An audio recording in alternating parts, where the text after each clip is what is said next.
Awesome Rider Review. Hey YouTube, it's Awesome Rider here with a review of S.H.Figuarts Skyrider.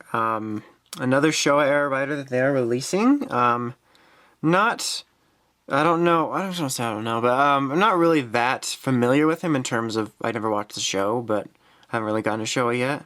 But, yeah, anyway, let's go ahead and take a look at the box, as we usually do. But so, it's kind of the typical Showa rider box we've been getting. It's more of a flimsy style in the case that this is, this plastic face is more, like, it's larger. I don't know what I was going with that, sorry, I had like a brain fart. Anyway, got a picture of Skyrider here being like, oh, I'm Superman and I'm holding these levers. There's a Skyrider, got the show logo, picture of him on the side, his name on the side, on the top, the numbers we need to call, and on the back, generic Figuarts descriptions and words and what you can do with this guy. So yeah, cool. So for what he comes with is he has 3 sets of hands, the ones that are on him, which are fists, and then he's got 2 of these hands, which are flying fists or karate chop fists. And then you've got 2 of these more relaxed posed kind of just I'ma fight you hands. And then he's got 2 scarf capes.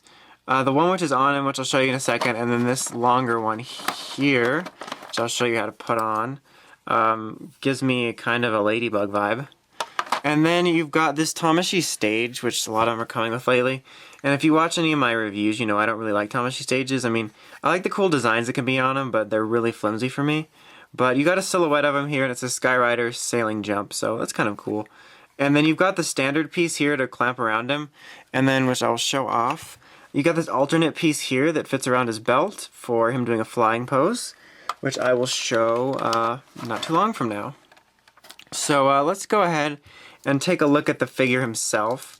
Interesting color scheme, even though this is kind of more of a orange-red, kind of tomato-orange color. He kind of looks like a watermelon rider to me, like his power is watermelon stuffs. I don't know.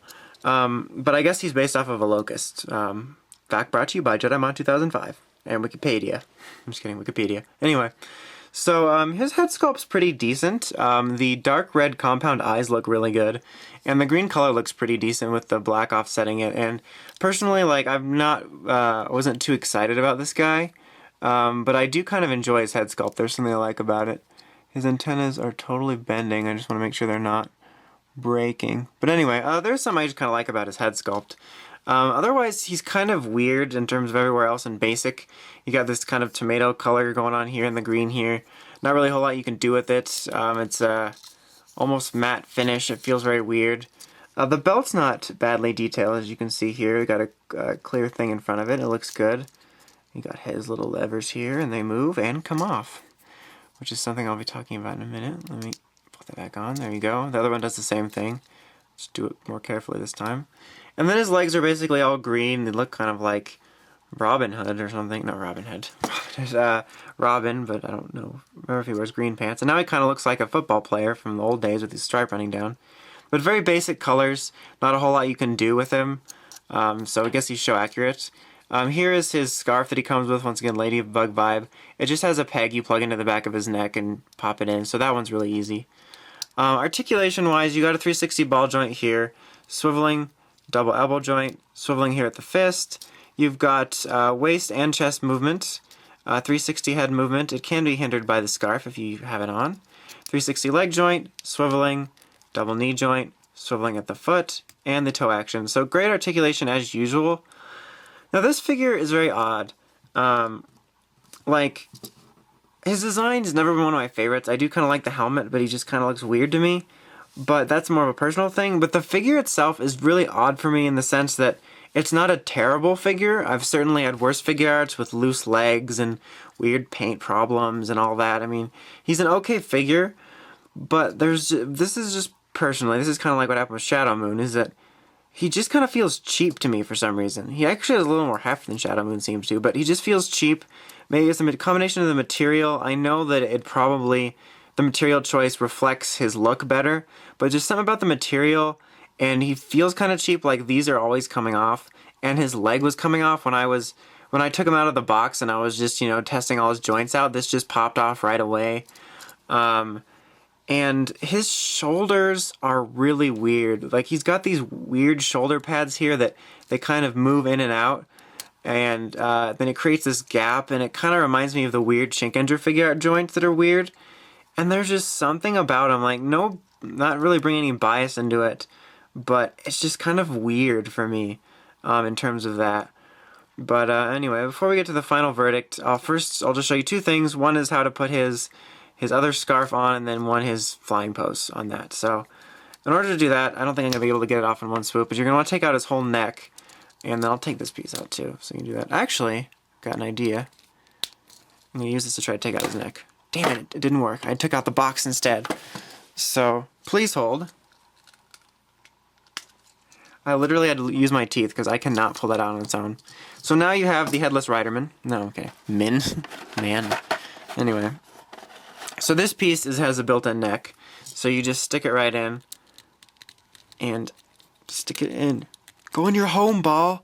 That's your home. Why don't you want to go in your home? There we go. And when you do pull this out, it's a lot easier than this piece because you can just yank it from the cape, providing you don't, like, break it. But if you do it right, it's a lot easier. Now we're going to want to put his head back on, and his antennas keep bending, and I want to be really careful with that because my Shadow Moon's antenna already broke. So there we go. He's all like, yay, I've got a watermelon ladybug scarf cape. Yay! That was weird. Anyway. So, I'm going to get him in a sort of derpy flying pose. Be like, hey, I'm Superman. It's too bad Superman's lame, but that's fine. So, there, let's set him aside. He can pretend he's flying for a minute. So just take this piece here and take this piece off of it. And they'll see there's a peg on this, and just set it on there, like so. And I'm going to pan the camera up just ever so slightly. So you'll see here, there's a hole here, which goes right with his belt. And you'll see, you just kind of snap it on there. It's not really snap, you just kind of fit his belt on there.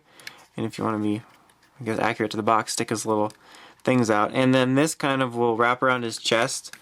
And then he kind of rests there. And it's actually fairly secure, and I'm pretty happy with it, actually. I might try to display it like this, just because it gives us something unique to do, depending on if I have room. And hopefully he won't decide to take out my other figures.